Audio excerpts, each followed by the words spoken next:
He's the best player on your team. You draft a guy in the top 10 at that position. Your best case scenario is he turns into Jamal Adams. And amazingly, Jamal Adams turned into Jamal Adams since he came into the league. Of all, not just safeties, defensive backs, first in sacks, first in tackles for a loss, second in quarterback hits. He has been a monstrous performer for them. He has been available just like he was in college, basically every game of his career. And the whole reason this entire conflict started was because they flirted with trading him last year, and now they don't want to pay him. The hell are you saving the money for, Jets? Like, I know you hope to want to extend Sam Darnold if he plays well this year. You still have buckets and buckets of money available to you, in theory, to save to pay your best players. Jamal Adams is your very best player. The Jets right now, Coach, should be thinking, we can win the division. We won 7 games. I don't think they can, but they should be thinking it. We won 7 games last year, despite our quarterback coming down with the kissing disease. Tom Brady's gone. Why can't 7-9 turn into 10-6 or 11-5 and we win the division? Instead, they're beefing with their best player because they don't want to pay him the money he's earned. Like, I understand he's under contract. I also understand he's eligible for an extension.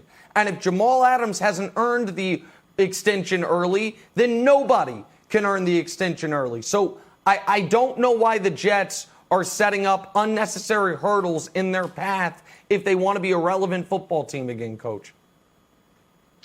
Yeah, it's always good business, Nick, to pay someone 2 years early just because they demand it. And it's you say, what are they saving it for? Well, there typically is a long-term plan in place for every organization, or a plan in place, and you want to be able to go get assets that improve your team, not just pay more for assets that are on your team that you have to pay early just because they want to be paid early. He's already going to be the 13th highest paid safety in the league next year based off his current contract, which has 2 years to go. We saw how well it worked out for the Giants when they paid a guy early because he was unhappy about his situation. That really paid off huge dividends for them. And look at the stats he listed. He's first in sacks and first in tackles for loss. He plays safety, not defensive end. That's part of the system. Greg Robinson blitzes a ton. So to just put him in, like, list those two rushing statistics as the reason you should pay him, it's wrong. It's bad business, and it sets a bad precedent. Okay, well, let's set the statistics aside. He was first-team All-Pro safety. He's arguably the best safety in football. The precedent part, here's the precedent. If you're first-team All-Pro, if you're the best in the league at what you do, we might pay you early. And this idea that, well, he's a box safety and he's a system guy, then you shouldn't have drafted him. The New York Jets, during the draft, where Patrick Mahomes and Deshaun Watson are on the board, and their quarterback at the time was Josh McCown, said Jamal Adams is our guy because they hoped he could turn into this player. And it is the players that outperform their rookie deals get new contracts. And if they don't, the team ruins the relationship with them. Wentz, Goff, Zeke got new deals. You know who didn't from that draft class? Jalen Ramsey. So what happened? Jacksonville had to trade their best player. The Raiders didn't want to pay Khalil Mack, so they had to trade their best player. The entire point of the salary cap dollars, Wildes, is to pay guys like Jamal Adams who have earned it. And by the way, as far as we want to save the money, guys aren't going to want to come to the Jets if you don't, A, start winning, and B, start changing the narrative of your franchise. Moving on, Wildes, from the best player on your team does not help your free agency prospects down the road. I totally agree, Nick, and I think Jamal Adams has some leverage and he's using it. And don't forget, there's another personal factor here with Jamal Adams. His father was a first-round draft pick, ran for about 900 yards, gets a terrible hip injury, like a Bo Jackson-type injury, is told he's not going to play again. He does come back, plays 4 or 5 more years, but in that time he only compiles about 1,000 yards. So Jamal Adams is on record saying, My father always taught me to play fast and play hard and play aggressive, and that's the best way to avoid injuries. But everyone in the NFL knows it stands for not for long, and there's always a risk of injury. But not everybody grew up with that risk of injury literally in the same house. So I think there's a personal aspect here for Jamal Adams when he talks on his Instagram about protecting himself. I'm all for him getting as much money as possible. He's got the leverage. He's earned it, and he deserves it, Jenna.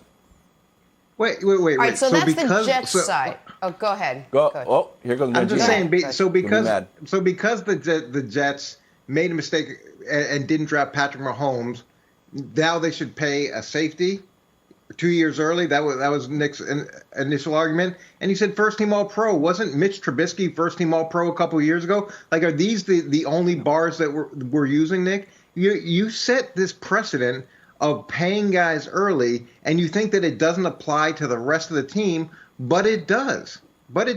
And ownership may not like that philosophy of, okay, we have 5 years worth of a contract, but because he performs as expected, he performs to his contract, we now have to pay him early.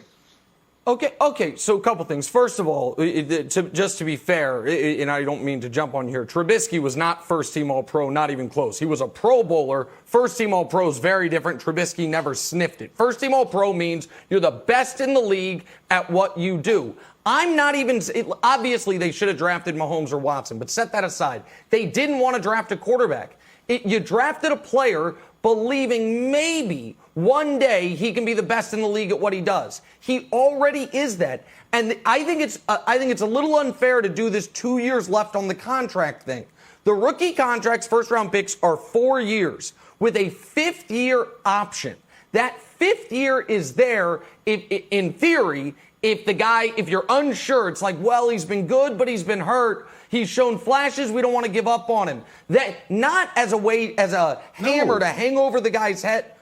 Okay, you disagree. Then why isn't it just 5-year deals? Then why are they just 5-year contracts? The fifth year option gives the club the right to extend the contract if the guy is a good player. It's a club right. And that's what players get for being drafted in the first round. They get paid more money, and then the team gets an option in the fifth year. And it was all negotiated in the CBA. It's not like anybody was tricked into this setup. And you know what was also negotiated in the CBA? That after your third year, you're eligible for an extension. After year 2, you're not, even if you're first round pick. Even if the team wants to extend you, they are not allowed to by league rule, but they are after year 3. So if we're going to play this, what's good for the goose is good for the gander. If the players say, well, it's a team option, well, it's also a team option after year 3 to pay the player. And if the player says, I've earned it, and he clearly has, and you choose not to, you might sour your relationship with your best player so you can save money to give Quincy Enunwa another $8 million a year, which is more brilliant Jet spending as opposed to just Jenna paying your best people. So I know, Jenna, you're going to give us a list of teams you could go to. Hopefully any or all of them would appreciate him more than the Jets do. Well, you mentioned the goose. Let us mention the gander. There are a number of teams that he does want to go to. Baltimore, we mentioned it. Houston, Dallas, KC, Philly, San Francisco, Seattle. Nick, I'll throw it back to you. Which of those teams' Super Bowl hopes are boosted, I'd say heavily, by adding a guy like Jamal Adams? Listen, I think they'd all become better teams by adding Jamal Adams, but I think there's 4 of those teams you can just cross off the list. Baltimore already has Earl Thomas. You're not going to have the 2 highest paid safeties in football on your team. Dallas already has the highest paid wide receiver, running back. They might soon have the highest paid quarterback, highest paid inside linebacker. I don't know that they can add another super expensive player. Houston, listen, I'm sure the Jets are calling up Bill O'Brien and like, oh man, 4 first-round picks, here they come. But they don't have the first-round picks to trade. And Kansas City needs the money, needs the cheap draft picks because they're about to pay Patrick Mahomes. So to me, Philly has the need, the money and the picks. San Francisco has the need, not necessarily the need. Their defense is great, but safety might be their weakest spot on the defense.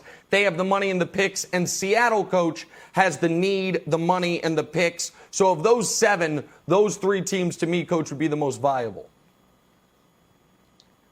in any trade agreement, you do need the players' buy-in on the trade because the contract has to get done on the other side. But the player needs to understand that the best offer may not come from his team's wish list.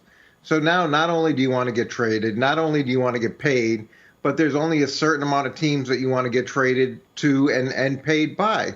That's unrealistic. If you want out, and that's really your priority because you need to get a new contract, then you better be able to or willing to open it up to the whole league, because the deal at that point, if the Jets want to do that, has to make sense for the club. So that's what I was going to say, Coach. It feels like I'll take the field. I know I like the wish list. They're great teams. I'd want to play for those teams too. But I bet if he does get moved, he ends up somewhere else. Thanks for watching. Subscribe here to get the latest from the show. Also, be sure to check out more of the best clips from First Things First, or go watch a few segments from our other shows on FS1.